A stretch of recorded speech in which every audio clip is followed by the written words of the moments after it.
Baik teman-teman semua, apakah suaraku sudah keakses? Bisa, Udah, Mas. Oke, Mas. Oke ya. Eh, aku buka dulu. Assalamualaikum warahmatullahi wabarakatuh. Selamat malam teman-teman. Waalaikumsalam. Selamat malam teman-teman semua. Terima kasih sudah menyempatkan hadir pada kesempatan hari ini. Kemudian pada kesempatan hari ini merupakan salah satu pertemuan di mana untuk mengganti jam pembelajaran yang kemarin ditinggal atau mungkin ada berhalangan dari Pak Ilmawan. Oke, selanjutnya mungkin dari Reza bisa mempresentasikan terkait materi pada malam hari ini. Dipersilahkan. Izin masuk sebelumnya. Assalamualaikum warahmatullahi wabarakatuh. Eh, Perkenalkan, saya Reza Aldibowo. Ingin mempresentasikan hasil kerja kelompok kami yang beranggotakan Mas Bagus Putra Setiawan dan saya Reza Aldibowo. Next, Mas.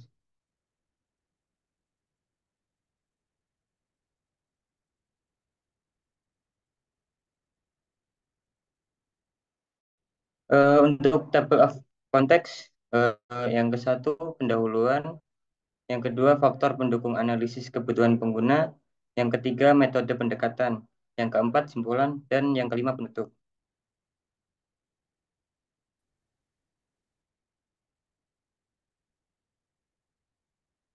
Pendahuluan. Pendahuluan yaitu desain produk. Desain produk adalah proses pembuat konsep, menentukan, dan mendokumentasikan suatu produk. Hal ini juga melibatkan penelitian pasar, menentukan target audiens yang tepat, dan kemudian menciptakan produk yang bermanfaat, dapat digunakan dan diinginkan. Untuk analisis kebutuhan pengguna. Analisis kebutuhan pengguna merupakan sebuah analisis yang dilakukan untuk mengetahui permintaan, kelayakan, serta tampilan suatu produk yang akan pasarkan di masyarakat. Next. Berikut faktor-faktor yang mendukung analisis kebutuhan pengguna. Satu, tujuan produk. Tujuan produk tentu berkaitan dengan arah produk akan dirancang dan dipasarkan. Hal ini diperlukan dijelaskan secara spesifik dan konkret agar dalam perencanaan tidak salah sasaran. Yang kedua, jenis produk. Jenis produk merupakan klasifikasi apakah produk yang dirancang masuk ke dalam produk jasa atau produk barang. Yang ketiga, target konsumen. Target konsumen atau pengguna merupakan hal yang sangat penting, mengingat hal ini merupakan arah dan tujuan produk akan dipasarkan. Mengetahui secara jelas terkait konsumen adalah hal yang perlu diperhatikan secara sesama agar produk dapat tepat sasaran. Next. Yang berikutnya, kualitas bahan baku. Pemeliharaan bahan baku produk merupakan hal yang penting dalam menentukan dan menjaga kualitas produk yang dihasilkan. Biasanya konsumen akan cenderung memilih produk yang memiliki daya tahan yang kuat dan awet serta dapat mudah dibawa kemanapun. Berikutnya fungsi produk. Fungsi produk memiliki similaritas dengan tujuan produk di mana hal ini berkaitan dengan arah sebuah produk dirancang dan dipasarkan sehingga dapat diterima oleh pengguna secara meluas. Yang keenam, desain produk. Penentuan desain tentu didasarkan pada aspek ergonomi dan aspek pendukung lain serta produk yang dihasilkan dapat menjadi produk yang final dan berkelanjutan.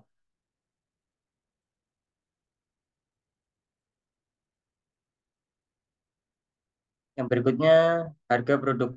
Penentuan harga produk dapat ditinjau dari beberapa aspek, yaitu target pasar, kualitas produk, serta analisis beban produksi. Dari aspek tersebut, nantinya akan menjadi penentu harga yang sesuai dengan produk yang dihasilkan. Yang kedelapan, keamanan produk. Keamanan produk ini berkaitan dengan jangka waktu masa pakai produk, bahan produk secara bahan produk serta cara perawatan produk agar lebih terjaga dan tidak memberikan dampak yang buruk bagi pengguna.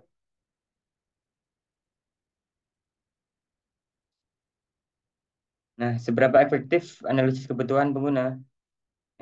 Pertama, efektif dalam menentukan situasi pasar, efektif dalam menentukan harga dan kualitas barang, efektif dalam perencanaan jangka panjang perusahaan, dan efektif dalam menentukan kebijakan yang terkait.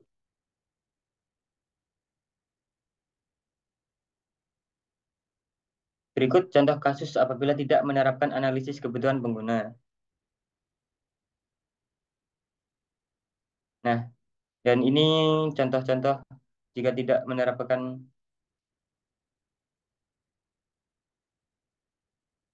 next, analisis kebutuhan pengguna, target pasar, sasaran konsumen yang akan dipasarkan oleh produk, persaingan usaha, menentukan langkah agar berbeda dengan pesaing usaha, teknologi dan inovasi, pengguna teknologi yang berorientasi pada perkembangan zaman, fungsi dan ergonomi produk, fungsi yang praktis dan ergonomi, produk sesuai dengan target pasar, material, penentuan bahan baku, produk yang berkualitas dan berkelanjutan, estetika desain, keindahan desain dan bentuk berdasarkan fungsi dan tujuan produksi. Next. Nah, metode atau model pendekatan analisis kebutuhan pengguna. Yang pertama, penentuan target pasar. Yang kedua, pembuatan angket atau kuesioner. Yang ketiga, penyebaran angket. Yang keempat, wawancara langsung. Yang kelima, pengumpulan data lapangan. Yang keenam, perencanaan produk. Yang ketujuh, trial and error. Yang kedelapan, pemasaran produk.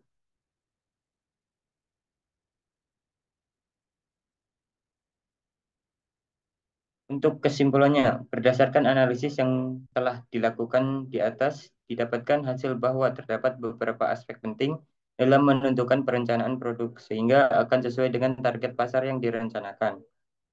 Kemudian, selain itu, kesuksesan dalam melakukan analisis kebutuhan pengguna adalah data lapangan yang real dengan kondisi nyata sehingga produk akan tepat sasaran dan membuat masyarakat tertarik dengan produk yang direncanakan. Saran, perencanaan yang matang akan menghasilkan produk yang memiliki kualitas yang baik, sehingga analisis kebutuhan pengguna perlu dilakukan secara bertahap dan berkelanjutan.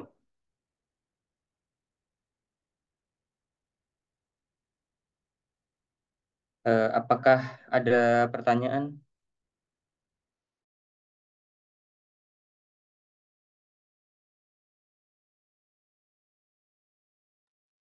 Baik, terima kasih Reza yang sudah mempresentasikan pematerian pada malam hari ini. Dipersilakan teman-teman apabila terdapat pertanyaan, kemudian bahasan diskusi yang bisa disampaikan, kami persilahkan.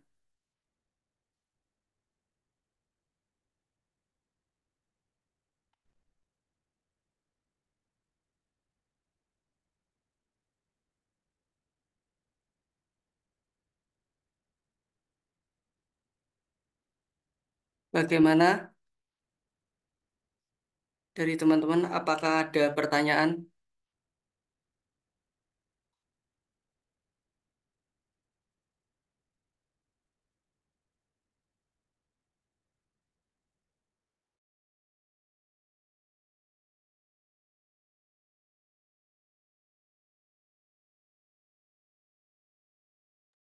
Mungkin apabila tidak ada pertanyaan, kami izin menge-share untuk kuis yang bisa teman-teman kerjakan.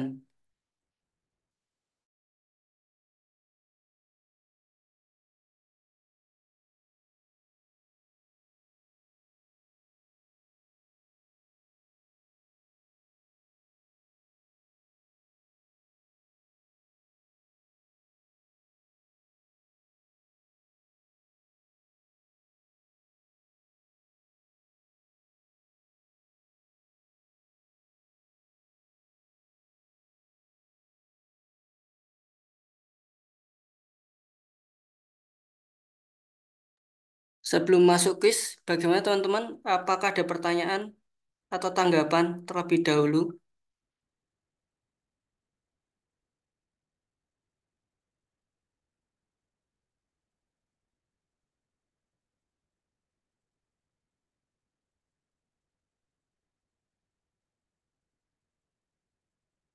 Oke, mungkin sudah cukup jelas, Ji.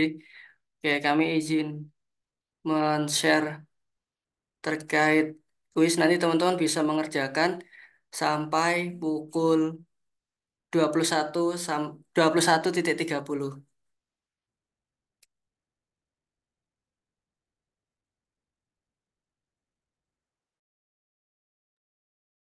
Pakai email UNY ya, teman-teman semua.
Baik, mungkin sebelum mengakhiri pertemuan pada malam hari ini, teman-teman, apakah ada yang mau ditanggapi terlebih dahulu kemudian didiskusikan terkait materi yang telah disampaikan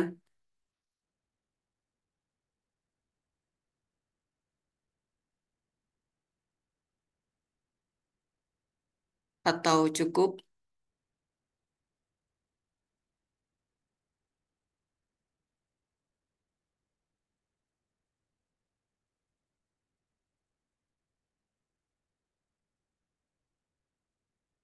Baik, mungkin apabila dirasa sudah cukup, kami dari kelompok saya, Bagus Putra Setiawan dan Reza Aldi, mengucapkan terima kasih kepada teman-teman semua, kemudian mengucapkan minta maaf apabila terdapat kata-kata kami yang kurang berkenan di hati teman-teman semua. Kami cukupkan untuk pertemuan pada hari ini. Wassalamualaikum warahmatullahi wabarakatuh. Waalaikumsalam. Waalaikumsalam. Waalaikumsalam warahmatullahi wabarakatuh. Waalaikumsalam warahmatullahi wabarakatuh. Monggo teman-teman bisa menyesuaikan untuk kegiatannya. Terima kasih.